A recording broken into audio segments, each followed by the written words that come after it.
এমন ভাবে ভগবানকে ভালোবাসলে যে ঋণের শোধ করতে পারলেন না,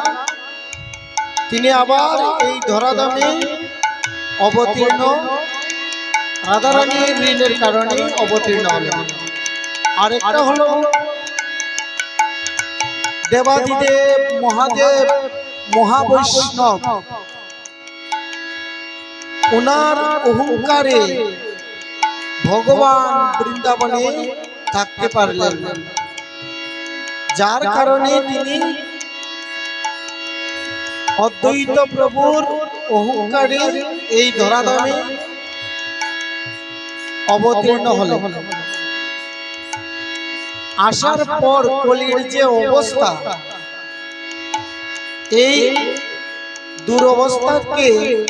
কলির জীবের যে দুরবস্থা, কলির জীবকে সবাইকে প্রেম দান করলেন।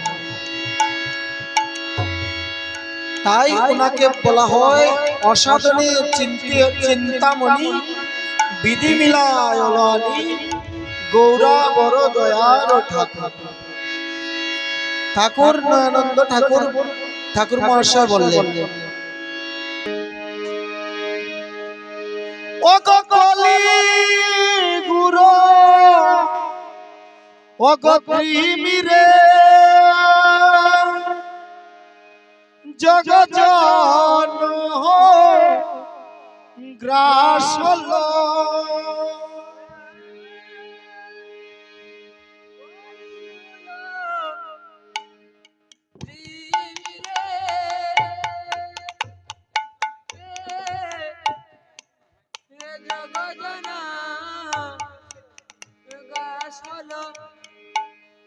ও কলি গুরু ও প্রেমীরে জগজন অগ্রাস হলো, কলির গুরু প্রেমীরে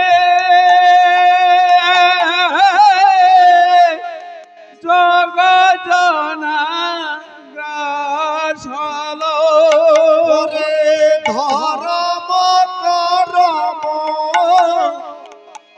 রহু দূরে, ধরম করম রহু দূরে, ধর্ম করম রহু দূরে, ধরম করম রহু দূরে, অসাধনে চিন্তামণি অগবিধি মিলা অলয়ানি, সাধনে চিন্তামণি বিধি মিলা অলয়ানি, অসাধনে অগ চিন্তামণি অগবিধি মিলা অলয়ানি,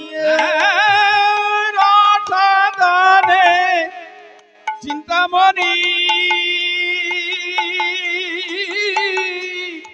বিধি মিলা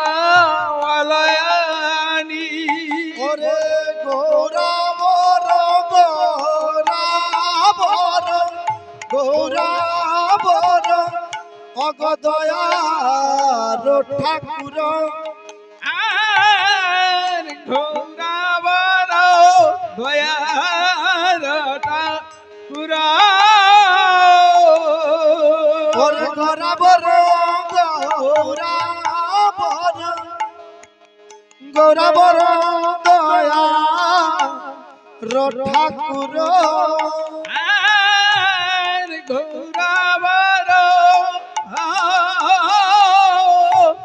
দয়ার ঠাকুর, ওরে এমন দয়াল আমি আর দেখি নাই, এমন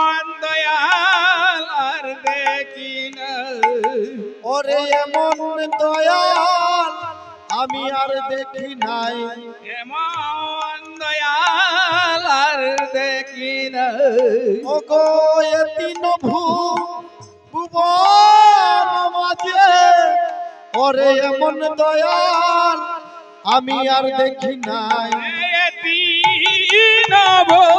বন মাঝে এমন দয়াল আর দেখি না ওরে এ তিন ভুবন মাঝে ওরে এমন দয়াল আর দেখি নাই বন মাঝে এমন দয়াল আর দেখি না ওরে তিন ভুবন মাঝে এমন দয়াল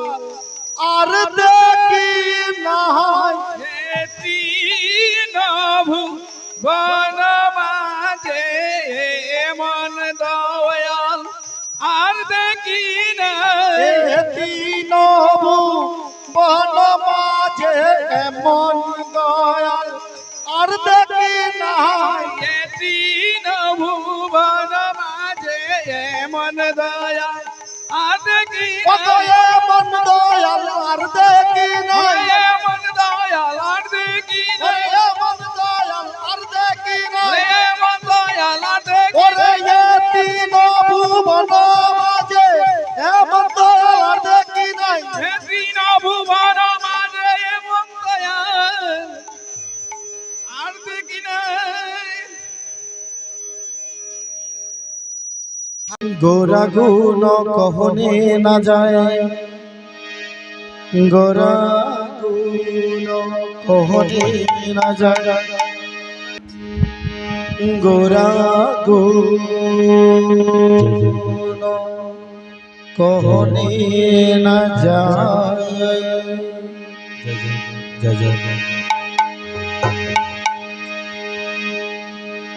অগ কত শত অগয়ানন্দ কত চতু রাহানন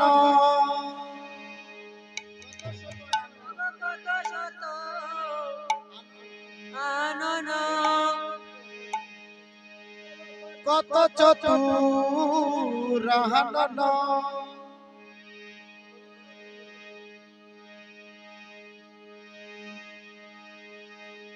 ওরে বরনিয়া ওর নাহি পায় অগবরনিয়া ওর নাহি পায় ওরে বরনিয়া ওর নাহি পায় অগবরনিয়া ওর নাহি পায় কত সহত আনন কত চতুরানন কত আনন কত চতুরানন বরনিয়া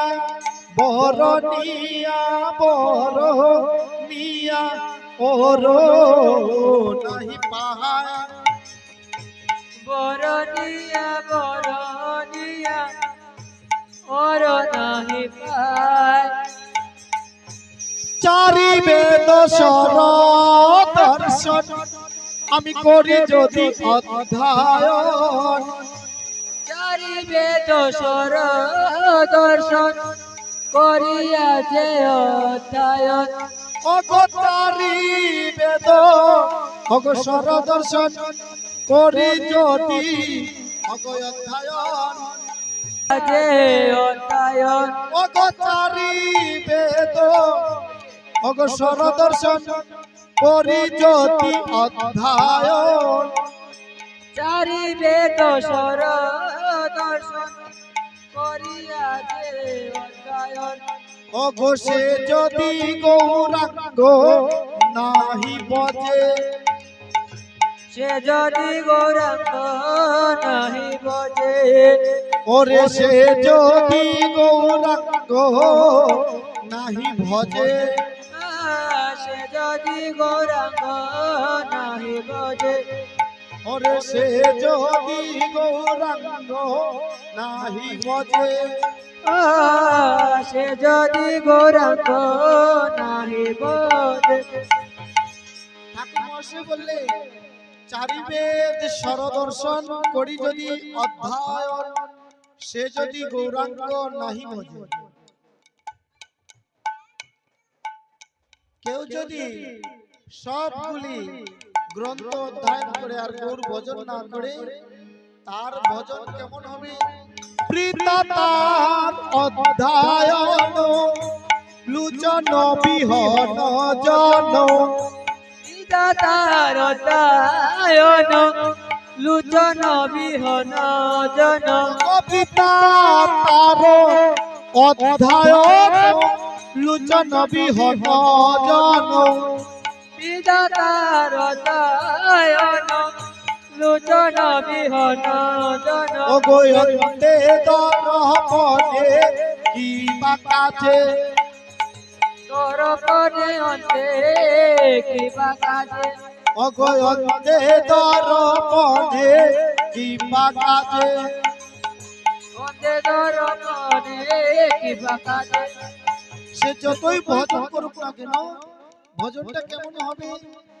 একজন অন্ধের সামনে আয়না যেমন ঠিক তেমনই হবে তার ভজন। বেদ বিদ্যা দূত কিছু নাহি জানত বেদ কিছু কিছু নাহি জানত অগ বেদ বিদ্যা দুহিত কিছু নাহি জানত বেদ কিছু নাহি জানত সে যদি গৌরাঙ্গ করে সার সে যদি গৌরাঙ্গ জানে সার ওরে সে যদি গৌরাঙ্গ করে সার সে যদি গৌরাঙ্গ জানে সার নয়নানন্দে বলে সেই তো সকলই জানে নয়নানন্দ বনে সেই তো সকলে জানে নয়নানন্দে বলে সেই তো সকলই জানে নয়নানন্দে বনে সেই তো সকলে জানে অগ সর্বসিদ্ধি কর তলে তার সর্বসিদ্ধি করে নিতাই গৌর হরি বল নিতাই গৌর হরি বল নিতাই গৌর হরি বল নিতাই গৌর হরি বল হরি বল তাই গৌর হরি বল তাই গৌর হরি বল তাই গৌর হরি বল হরি বল হরি বল হরি বল হরি বল হরি বল হরি বল হরি বল হরি বল। যদি বেদ বিদ্যা কিছুই না জানে শুধু গৌর ভজন করে ঠাকুর মহাশয় বললেন সেটাই তার জীবনকে উদ্ধার করতে পারে। বেদ বিদ্যা দুহুত কিছু নাহি জানত সে যদি গৌরাঙ্গ ভজে সার নয়না আনন্দে বলে সেই তো সকলেই জানে সর্বসিদ্ধি কর তলে সবগুলি সিদ্ধি হয়।